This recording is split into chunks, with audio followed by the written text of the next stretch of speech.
Hello and welcome from Toronto, everyone. Thanks for joining us today in our live broadcast from Toronto. And those who are new here, welcome. And those who already know us and are joining again, welcome back. Today's information session is very exciting because, first of all, it is the last broadcast of 2020. So the next time we will be speaking to you, it would be in the new year. And what a year it has been. Unprecedented, very different. And it had a lasting impact on every one of us in our lives. And of course, from the immigration point of view, it is expected to change the face of Canadian immigration, I would say forever. The way we work, the way the immigration department works, and the way everyone interact in terms of interacting with your consultant or the Department of Immigration, socially distanced, but working toward the common goal of making Canada your home. It's a cold morning here in Toronto, -4 at the moment with a wind chill of -14. We are going to be joined by our team. They have kindly made themselves available, although they are in different time zones. And they'll be speaking about updates on immigration, and we'll be taking your live questions as well. So first off, Merry Christmas to everyone, and a very, very happy New Year. And I hope the New Year is going to bring us more blessings, and we would be getting rid of the calamity and the catastrophe that everyone has been impacted by. So I would like to introduce the team today, and I'm happy to introduce our newest team member, Ms. Gooley from Ottawa. She's joining us from the capital city of Canada. Hello, Gooley. How are you? Hi, everyone. Hi, Amir Ismail. I'm good. How are you guys? Very nice. Thank you very much for joining us today. Joining us today from all the way from Karachi, our Asia Director, Khwaja Noman Ahmed. He's a familiar face in our live streams. Welcome, Khwaja Sahab. Hello. Hello, Amir Sahab. Welcome. Great. Joining us from our Toronto team, who's visiting Lahore at the moment, and we'll be arranging some information session in that city, and hopefully in Karachi soon as well. Joining us from Lahore, our Toronto team member, Faria. Welcome. Hi, everyone. I hope you all are well. Happy New Year. Merry Christmas. Happy New Year to you too. And joining us, our legal team manager, Risha from Toronto. Hi, everyone. Good morning. Happy New Year's. Good. And joining us again from Karachi, our team member, Rochelle. I can't see her camera, but trust me, she's there. Okay. And joining us. Again. Yeah, okay. Well, we can hear you now. Good. And joining us from Toronto again is our external camera. Let me add that to the stream. I don't know if you guys can see. Yeah. Here, I just wanted to give you an idea as to how does it look like at the moment outside. Okay, it is really white. Indeed. Yeah. Okay. So I think you guys have an idea as to what is going on. But this is very usual for Canadians. And Gooley would know that. Faria would know that. Rija would know that. Noman would be knowing it very soon. So, okay. I'll just remove that. Just wanted to give you guys an idea as to what are we being surrounded with. Okay, so let's start this session, and I need to acknowledge the attendees today. We have our usual attendees, our patrons, Mohit Khan. Ubaidullah has actually tagged Mohit Khan. He's one of his friends. Thank you very much for doing so. Suhail, thank you very much. And yeah, we'll be attending to your questions. We have a presentation coming up, which Gooley has kindly prepared. She would be talking about the most important immigration news of 2021. So we're going to recap the entire year, what happened in 2020, and how would it have an impact on 2021. So we're going to do that. And after that, we will take your questions as usual and provide you your guidance. Okay. So M&A Park, thank you very much for coming over. Kamal Munir, same to you. Yes, thank you very much. Mariam Adil says hi. Hello. Kamran is posing a question. We're going to attend to it later on. And Omar Farooq, assalamu alaikum wa alaikum assalam. That's good. Okay, so I would only request Guli to start her presentation. And as I said, that we have seen a dramatic increase in immigration, interest in immigration. We have been pretty busy this year. And it sounds weird because, people had this impression that maybe Canadian immigration is going to reduce. But unlike that belief, we have seen that Canada has, in fact, increased the quota for the next year, the coming year. In fact, they have introduced 3 years multi-level immigration plans where they are going to they are planning to welcome 1.2 million new immigrants. And Guli is going to talk about that in her presentation as well.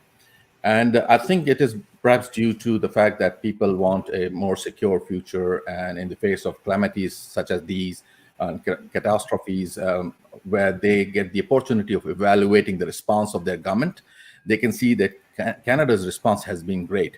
And they have maintained a balance between the safety of Canadians as well as taking care that they don't stop immigration, because immigration is the main economic driver in this country.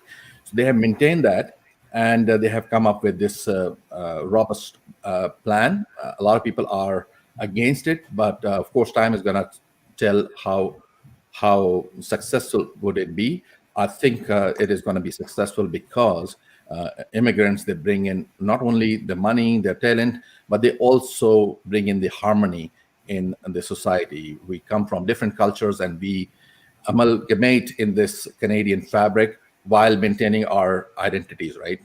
It's a Canadian mosaic, we have it here. And of course, vaccine is also here in Canada.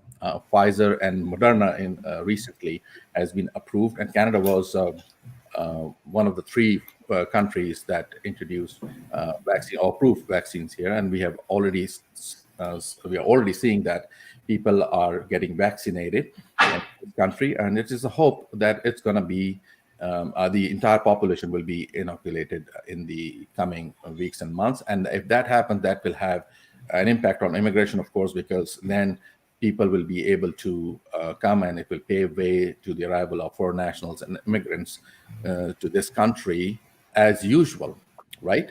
So let's just start with Guli. She would be discussing the most important immigration news of 2020. Guli, the floor is the floor is yours. Okay. Thank you. Right. Thank you so much. So as Mr. Amir Ismail said, there's been a lot of updates to the Canadian immigration as of COVID, and I will cover a few of them. So the top 5. Travelers, regardless of what kind of group they belong to, shouldn't make any travel plans until they have met requirements and received the necessary authorizations. But as we all know, Canada is a very accommodating country, and they have definitely given some exemptions to people. So for family reunification.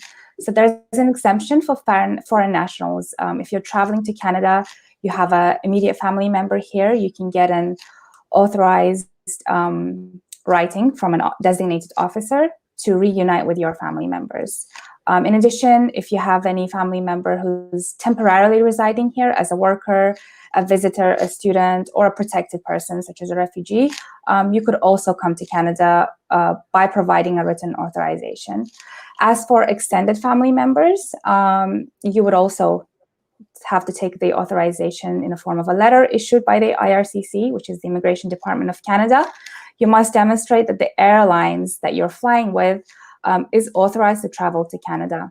And also, you will need to fill out a statutory declaration if you're the Canadian citizen whose family member is coming to visit you, or you're a permanent resident or a registered Indian. So you would also fill out a form proving that this family member is your family member, and basically prove that they have a proof. It also applies to minors under the age of 18. And without this copy, you will not be given entry to Canada.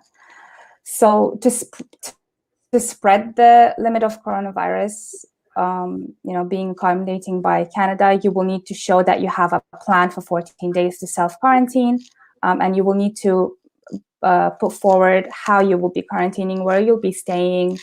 All the plan has to be laid out. If you have any symptoms, obviously, you will not be permitted to enter to Canada. As for the study permits, so if you're an international student traveling to Canada from outside of the United States, so this doesn't apply if you're coming from the United States, as of October 2020, international students who hold Canadian study permit, or you have received a letter of introduction from the IRCC, the Immigration Canada, you may be authorized to enter Canada outside of the United States for non-optional purposes, so you must be coming in. You have to be attending one of the designated institutions. They have a list up on the website, and you need to have the COVID-19 readiness plan, as I mentioned earlier, and you have to be approved by the province that you're attending the university or the college at. If you're coming from the United States, the same rules apply. So this also came in plan on October 20, 2020. If you hold a valid Canadian study permit, you received a letter of introduction, or you are one of those who are eligible to apply for the study permit at the entry port, then you can also enter Canada from the United States. And you need to have the COVID-19 readiness plan, and I'll just go over that a little bit more right now. And for people traveling from the USA, so anybody who's coming directly from the US for non-discretionary purposes, so non-optional, but you have to be here in Canada, you will need to have the quarantine plan. And the plan needs to include, so as I mentioned earlier, the first one is you need to indicate the place that you'll be staying, how you will be getting to your final destination, how you're planning to get groceries, and how you're planning to access the essential services and the medical care. And the Immigration Canada strongly urges you to have this. So this is mandatory, actually, even if you don't have any symptoms. And if you don't have a plan, then you will not be traveling to Canada, or you shouldn't be traveling to Canada. And as Mr. Amir Ismail mentioned earlier, although COVID has hit hard, globally, the demand for immigration to Canada has definitely increased. And I would say that this is the perfect opportunity if you've been planning to immigrate to Canada with your family or by yourself, because the new plan that Canada has put forward is definitely very attractive. So Canada has broken its pattern of having express entry pools every 2 weeks. So usually they used to have it every 3 to 4 weeks or every 2 weeks. But the recent draw that just happened, it happened within a 7-day difference in between. And on December 5th, the draw issued 5,000 invitations to apply to Canada and had a relatively low score of 469, which has been lower than the previous ones that's been happening. And this year, there's been a record-breaking over 100,000 invitations to apply to Canada. And provinces such as BC, Saskatchewan, Ontario, Manitoba, they've also been issuing a lot of provincial invitations. So again, this is a very attractive time to apply for the Canadian visa, and if you're interested to come. Also, there is a new plan. They're aiming to welcome over 1 million, so around 1.2 million new immigrants to Canada. So in 2021, we're expecting to see over 400,000 people coming as new permanent residents. In 2021, that's going to be around 411, and 2022, they're expecting around 421,000. So that's a lot, and that's probably the largest in the Canadian history. Canada is open to high levels of immigration to keep the economy strong. And as you may or you may not know, they have one of the world's oldest populations, but also the world's lowest birth rates.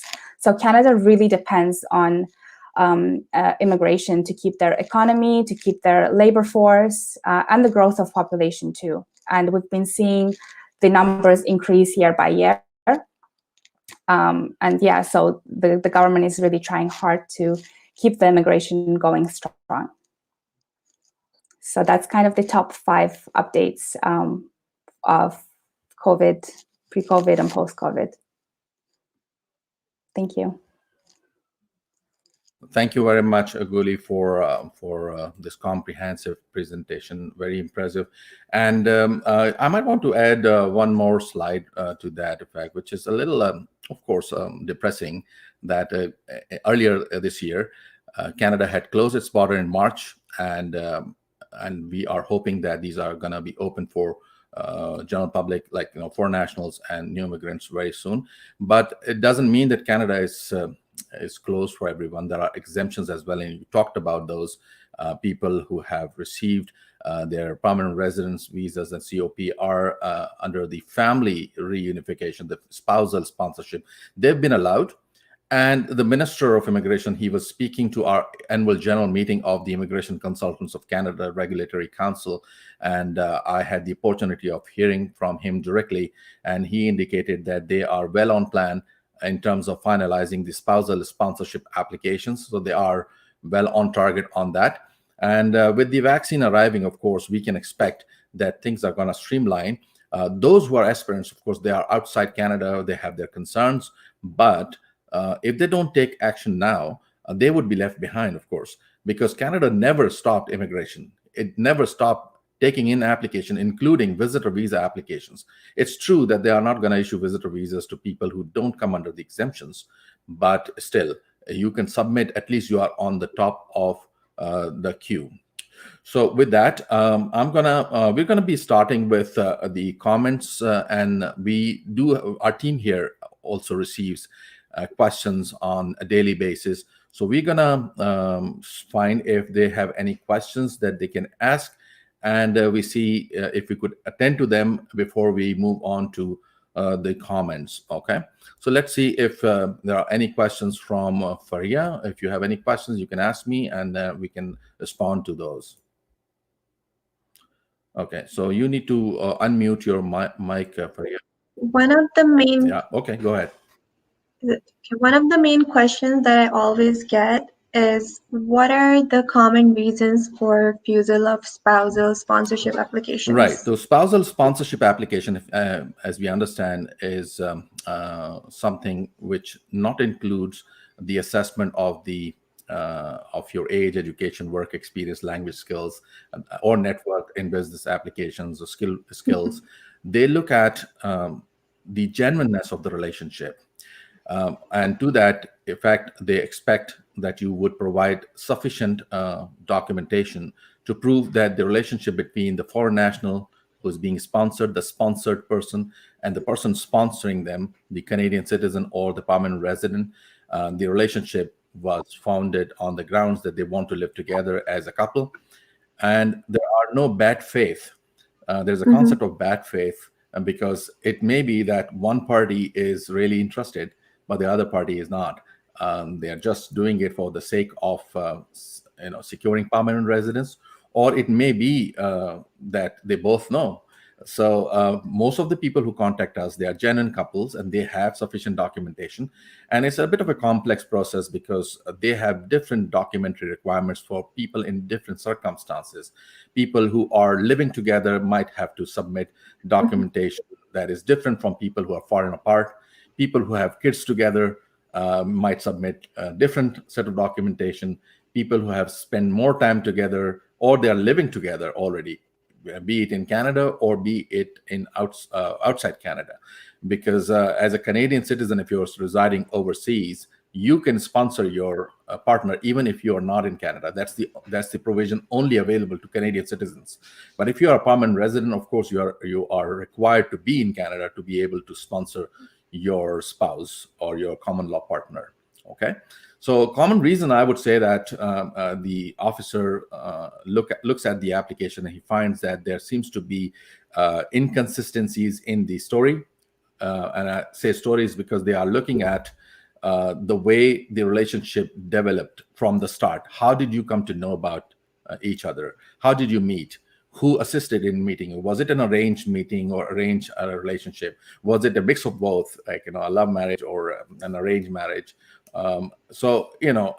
Based on that, they try to draw a conclusion, and they take into account the supporting material and documentation you provide.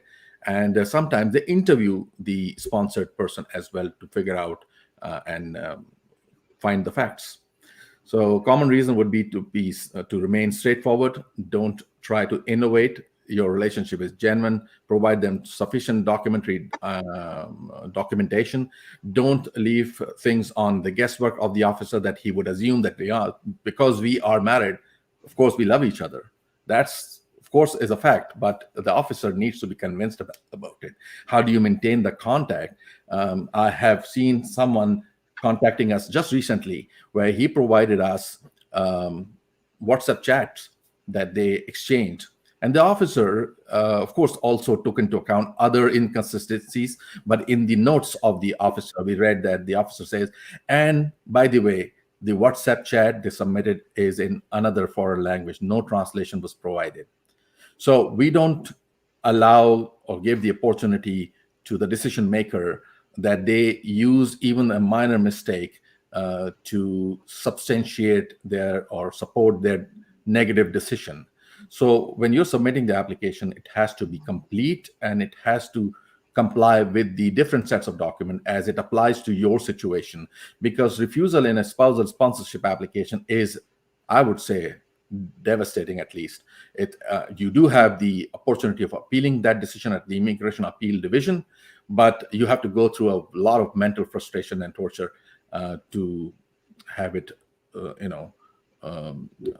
you have it in your way. Okay, so that was the answer. I hope it was comprehensive enough for your audience to understand that. That was good. I have one more question. Sure, okay. So this other question that I get all the time as well, it's how can business owners or senior managers with high net worth migrate to Canada? Okay, it's a good question, actually, because there are a lot of senior managers heading the corporate companies or departments, and they are skilled people, basically. They're MBAs, they are engineers, but they're heading a department or a company. And they do have a good net worth as well. They have the capacity of establishing their own businesses. Sometimes they are operating a business on the side as well. And sometimes they do have intentions of operating a business, but they are now, of course, focused on their own jobs. When they think about immigrating to Canada, those kind of clients used to be our prime target. I'm talking about in 90s and 2000s, but then came 2015, and then came express entry, and then came the focus or the change of focus of Canadian government, focusing on younger applicants. They said, oh, if you are 35, you can safely assume that you are losing your chances of qualifying at least under the federal skilled worker program. You are qualified, we need you, you are 40. And they made people think that if they are 40, they are very old. But I think that is the kind of age when you have money, motivation to move to another country. You have grown-up kids as well, so that is your motivation as well. But then they also realize that when people come here at a later stage of their life, they have lesser time, of course, and they have lesser strength and energy and motivation. And that is why this program, the entrepreneur program, comes into picture, or investor program comes into picture. A lot of people have the kind of management experience required to operate a business in Canada. They also have the required net worth as well. So minimum net worth usually required is 500,000 Canadian dollars. If you have that kind of a net worth in the form of real estate property or investments, shares, savings certificates, cash savings, and you do have the management experience as well, and you put forward a comprehensive, viable, workable business program, business plan, I would say, and you tell the Canadian government or the provincial government that I'm in a position to come to Canada, establish a business because I am capable of doing so, and this is my plan. If they approve it, you can migrate to Canada. So a lot of senior managers that we have been dealing with in past, and they find that yes, it has become difficult for them to qualify under the skilled worker program. And skilled worker program, by the way, is more convenient because it doesn't require you to invest money. It doesn't require to establish a business. But having said that, a number of skilled workers coming to Canada end up being entrepreneurs anyways. They are their own bosses. They create jobs as well. But if you come through the entrepreneur program, of course, you commit to establish a business, invest money in your own business, establish the business, and create jobs. So a lot of people, they don't initiate the process because they say, I don't really have any good points. Ranking points are low. I'm not getting selected by the provinces as well. They might want to think about it. So that is one way of senior managers coming to Canada. Otherwise, senior managers can also come to Canada under the International Mobility Program, where if they apply for jobs in Canada, and their likelihood of getting a job offer from a Canadian employer is good because they are well recognized working for multinational companies. Sometimes they have head offices in Canada, and the employers don't know that if they apply for their work permits, it's going to take only 20 business days for it to get approved. It doesn't require a labor market impact assessment process as well. And we have dealt with a lot of companies and clients. But when these people approach the Canadian employers because they don't know, they say, well, we are not interested because we have to go through the rigorous process of getting the job offer approved. But if you're knowledgeable, you can guide the employer and you can then get approved. But the other class of applicants are those who actually operate their own business. They have their own businesses, and they can come to Canada as entrepreneurs. They can come to Canada as investors. So the two main categories: investor, where you are required to invest the money with the Canadian government. You're not required to establish a business, but you invest the money, and that money is refunded to you after 5 years. And more on it would be in one of our upcoming sessions, where we will be dedicating the entire information session for investors. And the other is the entrepreneur option, where you are establishing your own business in Canada and hiring people, is creating jobs, economic activities, basically. So both of these are very good options for senior managers and business owners alike. And you can feel free to get in touch with our team for a free assessment of your eligibility. And as we always tell you, that we have our free assessment form on our website. You can complete it, and we get back to you in 2 business days to let you know you qualify or not. And we then arrange a one-on-one consultation as well, directly from Toronto, and our team coordinates for that purpose. No matter where you are in the world, we can speak to you. Okay. So with that, Faria, did this answer your question? Yep, that's good. Thank you. You can always tell me to stop because I can go on and on and on. Okay, so You covered it all. Yeah, okay. Let's bring Risha if she has any questions that she received during the course of last week. Yes, I did. So as you all know, that we are a Canadian-based immigration firm. So some of the frequently questions we get asked is that why should they choose us rather than an immigration firm based in their own hometown? Pretty good question, actually. It's a topic that I love to talk about, and it's a topic that we always push our regulator to do something about it, because basically what you're saying is that there are a lot of people around the world, and they are interested in coming to Canada. Some of them are interested in hiring the services of a professional to represent their application because they are professionals themselves, so they would like it to be handled professionally. And it's human nature. Everyone wants convenience, right? So if you come out of your door and you see that there is an immigration consultant at the corner of the street, you might want to go and speak to the guy. But that's that's where the problem arises, because people sometimes they don't know that by law they are required to speak to a Canadian consultant, someone who is a Canadian citizen or permanent resident and also has qualified for that status. So if you were to deal with a doctor and you have choice, and you can deal with a doctor or you can deal with a doctor's assistant, who would you prefer? of course, you're going to go to the doctor, right, rather than dealing with the assistant. The irony is that if you are in Canada, the doctor's assistant would also be a qualified person. But if we take the notion of immigration industry, we see that the local agent in your market is not even qualified, right? So you have to understand that by law, you are if you are hiring someone, it has to be a member of Immigration Consultant of Canada, Regulatory Council, must be licensed, must be authorized. And why would you do that? You do that because of your own safety, because you're dealing with someone who is authorized by the Government of Canada, has passed exams, is continuing his development, professional development through continuous professional development points, carries a $1 million, in fact, $2 million insurance, so that if you suffer any loss during the process, the insurer can pay you if the consultant can't compensate you.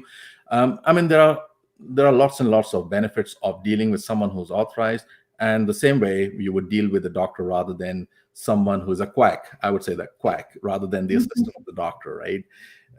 Yeah, and there is a trend. I don't know if your next question could be related to something else, but I would ask you to ask me, and I'll add something at the end of the question. Do you have any further questions? No. No, please continue. I really enjoyed the doctor example. Yeah. You of course, your boss, you like the boss, right? Yeah, but for the benefit of people who are hearing us, I mean, there is people in your home country, these so-called agents, they find a loophole always. They always find a loophole. The first loophole they found was don't present their name. Basically, they don't disclose their name on the application. They just submit the application in your own name, right? And they don't tell you. And if the immigration department finds out that you're being represented by someone who is not authorized or licensed, they actually refuse your application, not the agent's application, because agent is not in the picture. So that was the loophole. But then that loophole was closed by when the Government of Canada introduced the policy of refusing the application, even if the agent didn't disclose their name, if somehow they find out. But the other loophole they recently found out was to approach licensed consultant like me, for example. They would write me an email that I'm a businessman in this local community somewhere in India or Pakistan or Dubai, and when I search their profile, I would always find that they are already in immigration business, right? And I want your authorization to represent my applications. So of course, a lot of my colleagues, they offer those agencies to these agents. So basically, it's a business tie-up. And they start promoting the services of a licensed consultant, saying that I'm an agent of a licensed consultant. So when people approach them, of course, then they also start to pose themselves as authorized, that, I'm authorized by ICCRC member, but they're not authorized by the Government of Canada, first off. And the risk in that is that they would still continue to act as ghost consultants, although they might have a license hanging on their back of a licensed consultant. But since they are not themselves licensed, why not to deal with the licensed consultant? The other way of finding out if they are properly authorized or not, they would ask you to sign an agreement with the company. They would always say, sign this agreement with so-and-so private limited company. That's your clue, because Government of Canada doesn't allow authorized consultants to sign agreement in their company's name. It has to be with the consultant. It has to say, this is your consultant, his reference number, and he's signing the agreement. So if any company says that, in your local community, especially, that you need to hire us, pay us X amount of dollars, and this is the agreement, and you look at the agreement and you see that it's between you and the company, of course, you need to be very cautious about it. So that's the loophole people exploit. And of course, the knowledge about licensed consultants is not that prevailing in other countries. That is where people fall prey to these people and then lose a lot of money and time as well. So that's how it works. I'll just close with an example we recently explored, where I was watching a show from Pakistan where there are these orthopedic surgeons, and then those quacks on the side of the road, that those who would mend your broken legs or your joints. And then government of Pakistan started to crack down on them. So these quack, one of those quack, these are called a pehlwan in Urdu language. So this pehlwan would they started thinking about it, that we are being cracked down. What do we do? And they said, okay, so the one of them came up with the idea that, okay, I'm gonna speak to or tie up with a genuine orthopedic surgeon, and I'm gonna hang his medical license in my shop, and I would say, well, I'm representing him, so I'm going to refer you to him. And this orthopedic surgeon is very excited. Oh, I'm going to get a lot of clients from off the street. Okay, so I'm going to mend a lot of bones. And at the end of the day, basically, he was using the same techniques these agents are using in the market.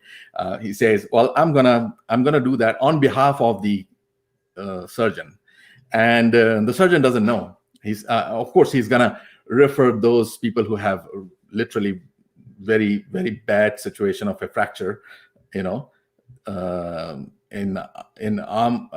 fehim alfaz mein in Urdu we say chiknachur. So chiknachur is like when you have a very bad fracture. And then the usual joint problems and other things, he continued to do that. And whenever there is a raid, he would say, well, see, I'm not doing anything. This is the license, I have the orthopedic surgeon's license.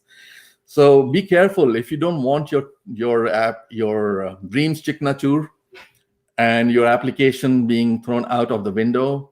Why do you need to deal with a local agent in first place when you have access to all the licensed consultant online? And why do you have to speak to an agent of the licensed consultant when you should be speaking to the licensed consultant directly? So that is what we do here. We have liaison officers, staff members all over the world, and they are qualified, they are knowledgeable, but they still don't counsel clients. They would always refer them to us, me, and of course, their assistance is very important. They act as a very good resource, and by having them on ground is actually very, very important, because if you talk about other agents, they are not knowledgeable at all, but our staff is knowledgeable, but they still take care that they don't counsel client. They are not allowed to, they are not authorized to. And client also feels satisfied that they're dealing with someone directly from Canada, and it has been a pleasure. It's been 30 years in this industry, thousands and thousands of people we have assisted successfully, and we'll be happy to assist you guys too.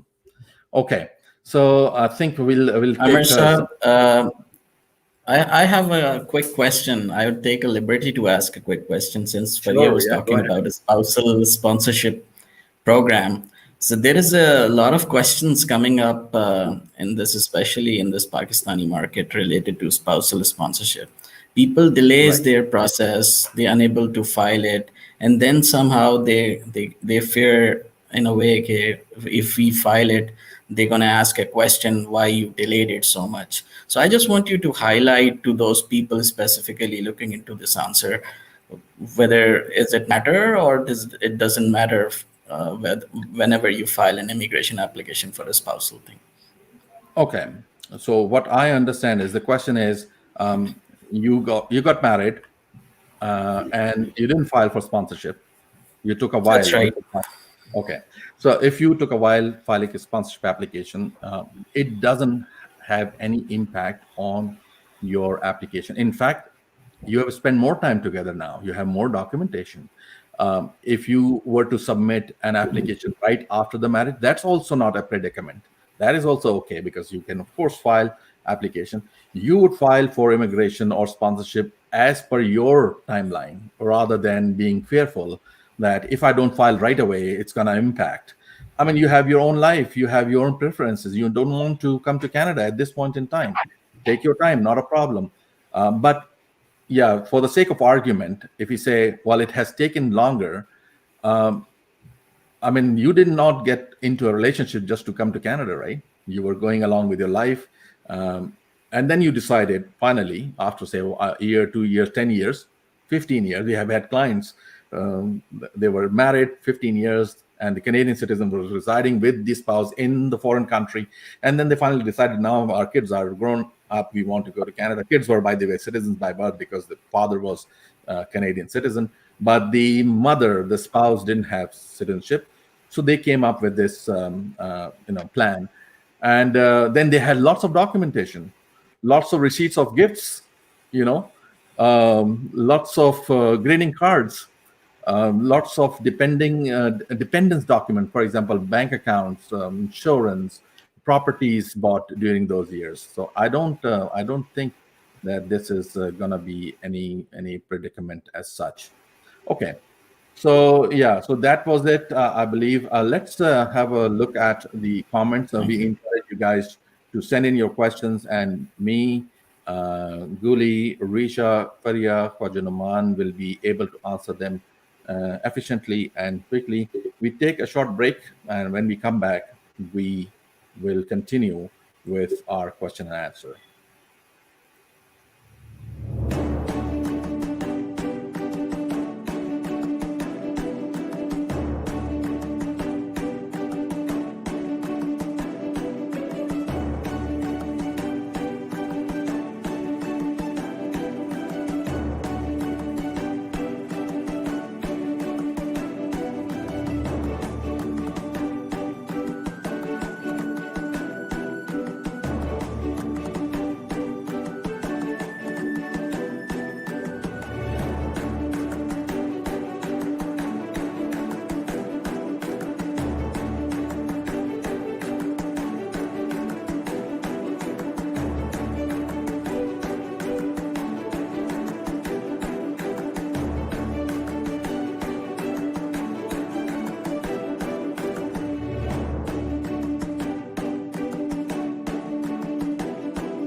Okay, welcome back, everyone.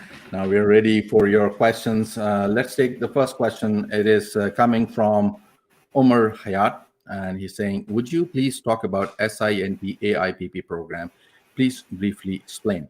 So Omar, we would be actually happy to arrange a dedicated session for these two programs. In fact, we'll be dedicating one session for all the provincial nominee program, but for short, we can say that SINT and IPP are very viable options to immigrate to Canada.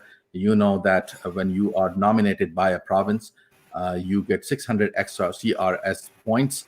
And AIPP especially is a very good option because they select a lot of people. So is the case with SINP. But AIPP is a bit different in terms of operations, where they would I'll just adjust the volume a little bit. So they would select people directly from the express entry pool. Having an express entry profile is necessary. Saskatchewan has two streams, occupation and demand and express entry streams. In fact, they have more, but in terms of skilled worker category, the occupation and demand doesn't require to have an express entry profile, but the other express entry stream does require you to have a profile, and they have an occupation list as well. So we're going to discuss about those in our next upcoming session in detail, and hopefully we'll be able to take your questions. But in the meantime, if you want to know about your eligibility to immigrate to Canada, you can always complete our assessment form on our website, www.amirismail.com. And our team is going to get back to you within 2 business days with our opinion, and we'll arrange your consultation as well.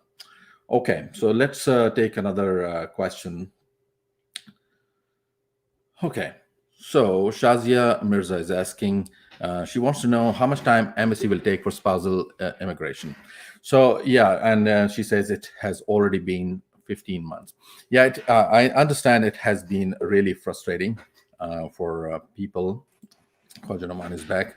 So it has been really frustrating for people, especially the spousal sponsorship applicants. And this is, of course, due to the pandemic. There has been a big delay, so much so that some of the applications we submitted in the month of March and April, they were not acknowledged even until recently. They got acknowledged and they got the file number in November. But those who were already in process, they were delayed, and there was no movement happening. And then, of course, there was a lot of complaints from spousal sponsorship applicants. So you can safely exclude those 8-9 months from the process because nothing happened. But Government of Canada announced specifically for spousal sponsorship category, and this the Minister of Immigration also indicated during our AGM of ICCRC that I attended personally, that they are expediting the spousal sponsorship application. They increased the visa officers assigned to the spousal sponsorship applications by 61%. And they have pledged to conclude a lot of applications before the end of this year, which is, of course, now around the corner, and in the first quarter of 2021. I can safely say that you will be in Canada, hopefully, in the first quarter of 2021, and that would be such a great thing, right? New Year's gift.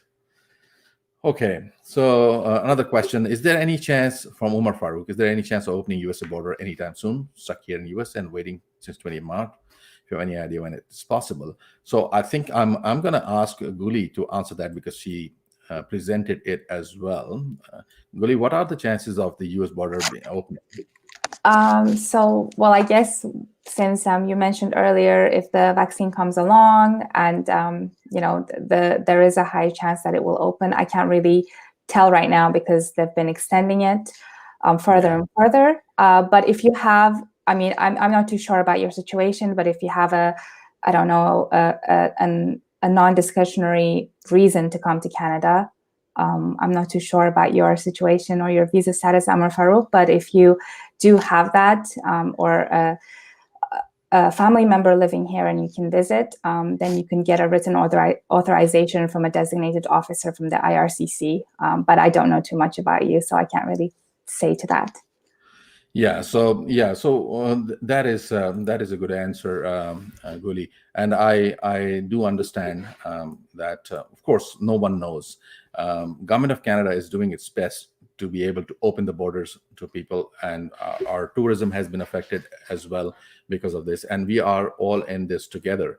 And we understand that even with the vaccine already in Canada, no one can predict. There could be, God forbid, a new strain of the virus, or of course we have to take care about the logistics of the vaccine. We are a nation of 40 million people, so each and every one of us has to be inoculated, vaccinated before Canada could open borders. We already closed borders for UK. I think it was for the first time in the history that country actually established Canada, I would say. Of course, French also had a role, but the founders have been stopped from coming to Canada because there is a new strain, and they don't mind. Of course, they understand why we are doing that. USA understands that as well. So until that fear, that concern is over, we can't say really. But yeah, Canada has done its best. They have brought in exemptions, and if you come under those exemptions, you can come right now, but not before that. Okay, there's another question coming from Mohammed Asad Balochi. He has MSc Accounting and Finance in 2019, and basically 16 years of education. Now he has joined a bank as a trainee officer. He would like to know if he can apply for immigration. If yes, then how? And if no, then when? Okay, so Asad, all these assessment questions can be answered by way of using our free assessment tool, our free assessment form on our website, amirismail.com. You can do so. You can complete, and we can get back to you 2 business days. On the face of it, it looks like that you meet the educational requirements. You have an MSc in accounting, but in terms of work experience, we have to explore as to what do you do as a trainee officer. What national occupation classification would you fall in? Would that be considered even as an experience or not? Is it a part of your study, or is it a training program that you're pursuing right now? So all these details will be required, and it would be then taken care of. Umar Hayat, thanks, Amir Sat. Appreciate it. Thank you very much for posing that question. There's another question: is there any age limit for express entry program? And the straight answer is no. There is no age limit. I'm gonna ask Khwaja Numan to say a few words about it, about the age criteria. Okay, I'm gonna. You're rightly so, Amir Sab. There is no age limit defined, but yes, when we are into the competition, we have to see what your age is, and in order to compete with other candidates, so we need to. But ideally, we should be looking somewhere the age group below 33 if you're looking for federal program. But beyond 33, yes, provincial nomination program can also be seen for this. So do fill out our assessment form, Kaval. We'll definitely discuss in detail when you fill it up, and it's give you an assessment for sure. Okay, good. Thanks for that answer, Khwaja Saab. And someone is joining us from YouTube, Mohammed Haris, and says he has one query. His profile is expiring on 20th of Jan, and there is a chance of a draw happening on the same day. In case I meet the cutoff, will I be getting IT or will my profile be lapsed? Okay, so if you don't get the IT on that day, of course your profile will be expired. It really will depend, because when the ITA is issued, they define the date and the time as well. And if your profile is already expired before that draw happens, then you will be out of the pool, right? So that might not happen. But if it does happen before the clock runs out on you, on your profile, you will get an ITA, and then it would not matter if it expires, because you'll have an invitation to apply for permanent residence. So I hope that answers the question. I don't know if my team members, anyone of you, have a different opinion about it. You're right, Amir Sab. You explain it well. Okay, Mansoor Iqbal is saying, with the increased level of immigration in upcoming years, is there any possibility of new pathways for skilled and experienced workers? It's a very, very good question, actually, because this is what we asked the Minister of Immigration as well in our recent annual general meeting. And he although didn't indicate that there will be a new program, but we know about one program that is going to be introduced, hopefully this year. It got delayed because of the virus, but we're hoping it's going to be the community-based program where these cities would be given the opportunity of nominating immigrants just the way provinces do. We do have the outline of the program, but of course, we still have to see the real details when they come out. But there are chances, and yes, there are chances that there might be some new facilitation, because the minister indicated that, and you might have seen that they allowed visitors here in Canada to apply for work permits if they were already in Canada during the lockdown.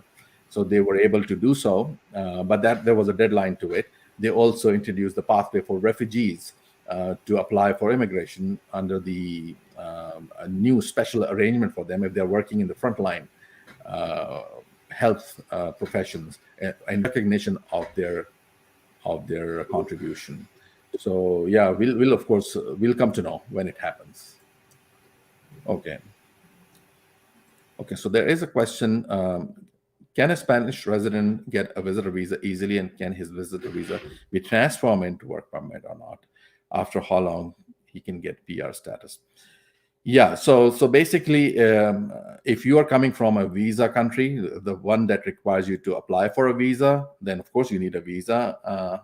I'm really not sure if Spanish nationals, or you're a resident, right? And you're not a Spanish national, because I'm sure that Spanish nationals are allowed to come to Canada visa-free. They, I believe, have to apply for an electronic travel authorization before they can board the plane.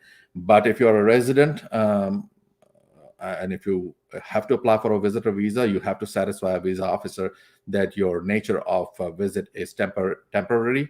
You would be visiting for, maybe tourism or family visit, and you're gonna be leaving the country at the period, at the end of the period authorized for your stay.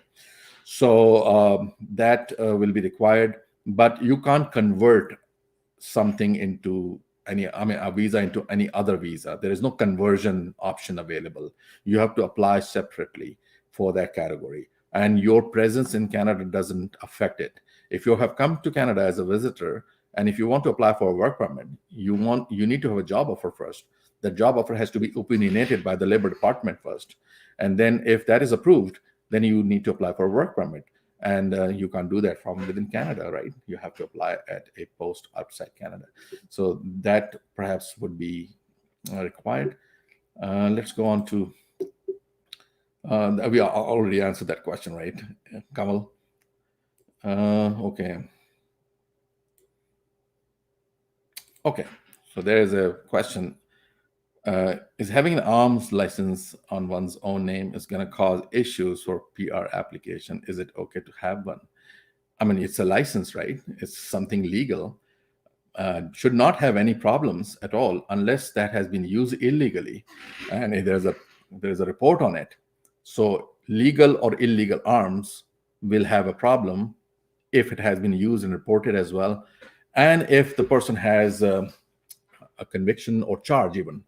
There are different provisions in the immigration law: criminality, serious criminality, even a charge. Even if the matter is in the court, the Canadian government is gonna be very careful in assessing an applicant. But that was not your question. I'm just going beyond that scope. The question was, is that a problem? It's not a problem at all. If it is in your own name, it's legal, and the process that we follow here in Canada as well. Although, of course, Canadians have far lesser guns than our neighbors south of the border, and we use them less as well.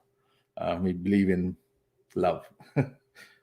Okay, so Tanya is saying, I'm interested in business immigration options. Of course, get in touch with us, Tanya. That will be great. If you are the one, Tanya, we have dealt with, if you're the client that we dealt with in past, so you know our contact details. If not, if you're a new client, you have our contact details on our website. Get in touch with us. We'll be happy to assist you. Zia Liaquat Sotra, hi from Malta. Again, thank you very much for joining. Zia is our regular attendee, and he very kindly makes himself available all the way from Malta. I'm looking forward to being in Malta very soon, hopefully after the pandemic. Very nice place. Okay. Another question, please guide how long it's going to take for SDS study permit from Pakistan. So yeah, the processing time is well within 21 days, I believe. I'm sure there has been an impact due to coronavirus, but it is usually quicker. I believe Khwaja Noman might have something to say about the SDS program. Yeah. SDS program usually takes 20 to 21 days, but I understand due to pandemic, it's been a few of the application gets delayed. So roughly it should be expected within 2 months, but let's see. It depends on the case-to-case issue. So we will definitely, if I believe we should keep in mind at least 30 to 40 days perhaps. Okay, another question from Faizan Ali Bhatti coming up on the screen. He's a UK PR. He's an automotive engineer by profession. How will he manage the transition as he can't leave his job here and go there searching a new job? And he tried to apply from UK, but Canadian employer asks for right to work. Yeah, so if you're coming to Canada as a PR, you don't need that authorization to work. And if you're looking for a job, of course, you need to apply for a work permit. And before that, you need to have a job offer that needs to be opinionated by the Labor Department. So I don't know if your intentions are to come to Canada as a PR, then you can apply so. But if you're looking for a job, you did say that you're searching for a new job. Most of the employers might not be interested in going that extra mile and applying for the LMIA for you. So if you are qualified, maybe think about applying for PR. And then once you are in Canada, or at least you have the PR in your hand, you can convince the employer that you don't have to go through that rigorous process of LMIA because I have the authorization as a PR. I can come to Canada anytime. Or if you come to Canada and if you want to go back, that also is a possibility because Canada allows PRs to go or stay away from Canada for 3 years out of every 5 years. So you can then, make your transition accordingly by not leaving the job in the UK for the time being and then still holding the PR status. Okay, so let's see if we have a few more questions, because I think we are running out of time. We're already 1 hour, but we'll try to wrap up as many as possible. And then, of course, you're very welcome to send in your questions by email or complete our form as well. Okay, so I would take a few more before leaving. Okay. So there is a question coming from Salimuddin Khan. He says he's a chemical engineer, which he has completed in 2004. So 16 years from now. He's working in cement manufacturing company in production department. Is there any chance to get immigration in any program? Age is 41. So most likely it's going to be a PNP program, because if you look at the mainstream federal program, you're losing significant points in the age factor. So I would say that let us make your assessment to see which program would be most efficient for you in terms of you qualifying, and then you getting extra points so as to allow you to qualify for the invitation from the Canadian government by way of the Express Entry program.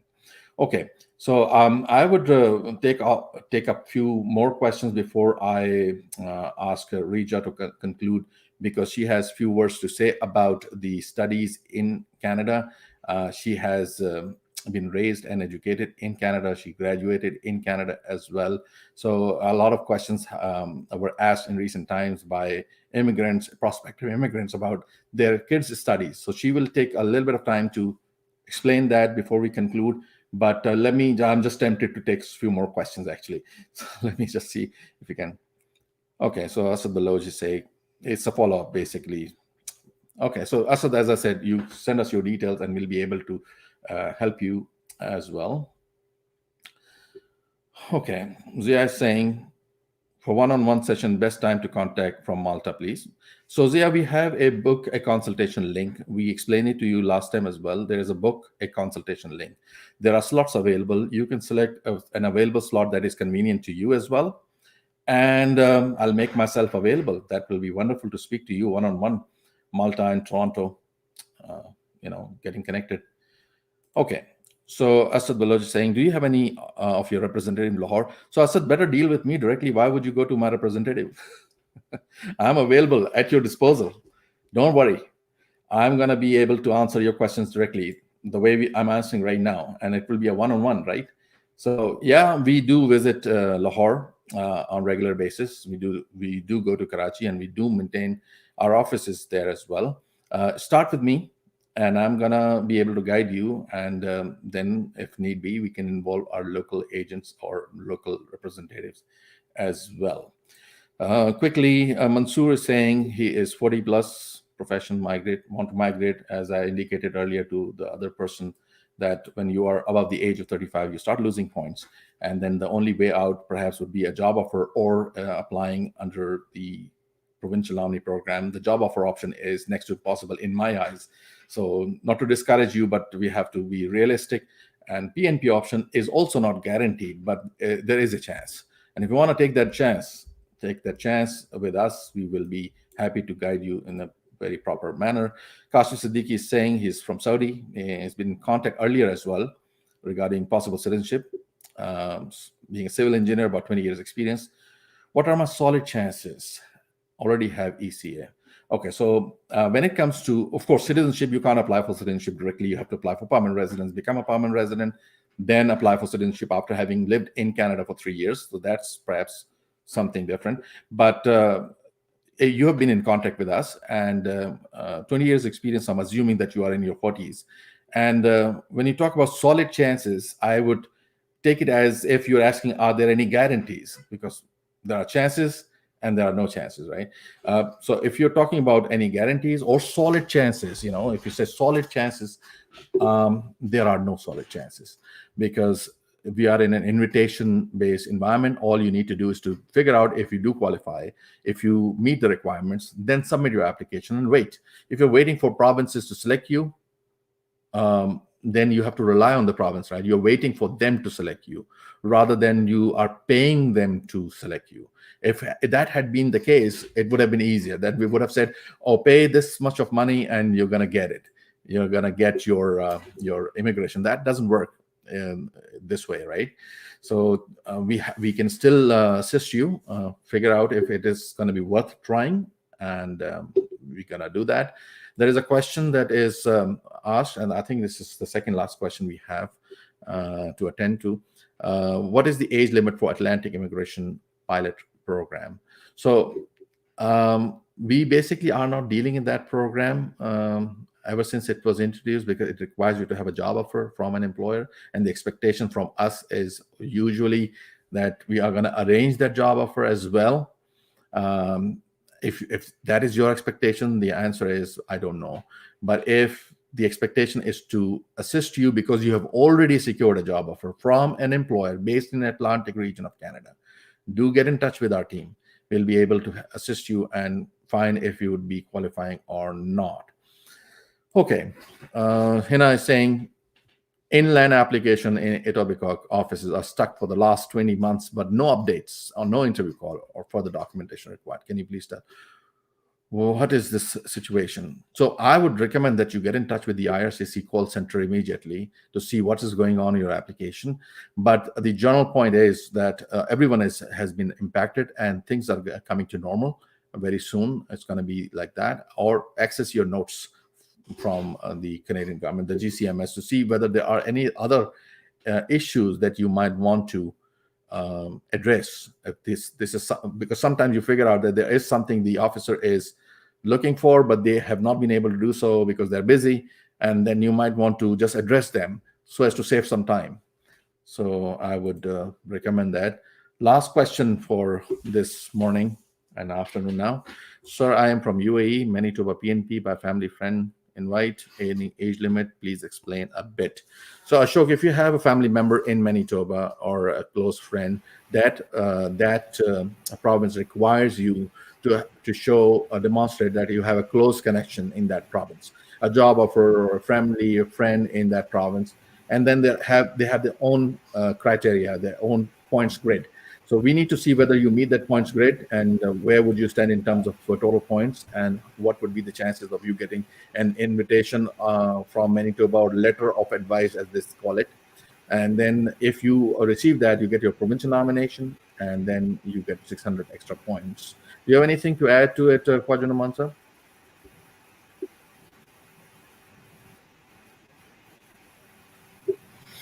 Perfectly fine. In Manitoba, PNP by family friend invite. Actually, one thing which I'd like to add, if your relative belongs to Winnipeg or outside of the Winnipeg, so that also matters. So this gives you additional points or may reduce the points a bit. So getting having an invite from a friend obviously is not as good as equivalent to a family relative points, but of points. So good to be part of them. Okay. And hope for the best. Okay, great. So I would ask Reja to quickly explain to us, because we have taken all the questions. It's amazing that we were able to cover everything very quickly this time around. Last time we were online for 2 hours taking in questions. So yeah, so we were able to do so. And I would ask Reja to conclude it by telling us about her journey as a student in Canada, for the benefit of our audience. And then after that, we're going to conclude our session today. Okay, thank you. I feel like I could really speak on this because having to have experienced it all myself, starting from elementary school to middle school, high school, then university, and now I am applying for law school, doing my LSAT. So during my whole experience here, what I could say is that I never had to worry about how I'm going to pay for my education, but rather I was more focused on succeeding. And this was only made possible because of the country I'm in. Canada makes it really easy for students to achieve their goals because they provide you with student loan options. And these loans really make it easy for you to focus on your education rather than how I'm going to pay for the education. It makes it easier for your parents as well, takes the burden off them. Of course, just like any other loan, you're supposed to pay these back, but they do give you sometime after your graduation. I believe it's 6 months. It used to be more before, but they made it lesser. They give you 6 months to pay back your loan. And the best part is, if you maintain good grades, if you've been a good student, you don't have to fully pay back that loan. They do give you 30% off that loan. So the opportunity is there. This is the country to be in if you want to study. We also do have a nice healthcare system. Yeah, looking forward to having you guys here. Perfect. You guys know what to do. You guys know to fill out the form. We assess you and take it from there. Okay. So thank you very much, Guli, for making yourself available today, and I appreciate it all the way from Ottawa. I believe the weather is similar to what we have here in Toronto. It must be snowing there, right? Yes, we have some snow from the morning. We actually went for a walk with my family in the morning. It was very nice. And thank you guys Perfect. for having me here. It was a pleasure. Freya is from our Toronto office. She's currently visiting Lahore, and we are arranging our sessions in Lahore. I will be with her during her sessions. And thank you very much, Freya, for joining us today. And you do take care about the social distancing and everything in the city you are in. Make sure that you wear your mask and remain vigilant. Yep. And I'm sure that your fellow, citizens in your country are also doing the same. Thank you for joining us. Okay. And thank you, Khwaja Saab, for making yourself available as usual. You are heading our operations in Asia and looking after our inquiries and everything in that part of the world. And thank you very much for being available today. Indeed, a pleasure, Amir sir. It's always been a pleasure.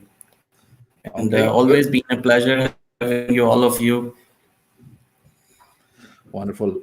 Okay, so thank you very much, everyone, for joining us today. We would be connecting with you guys.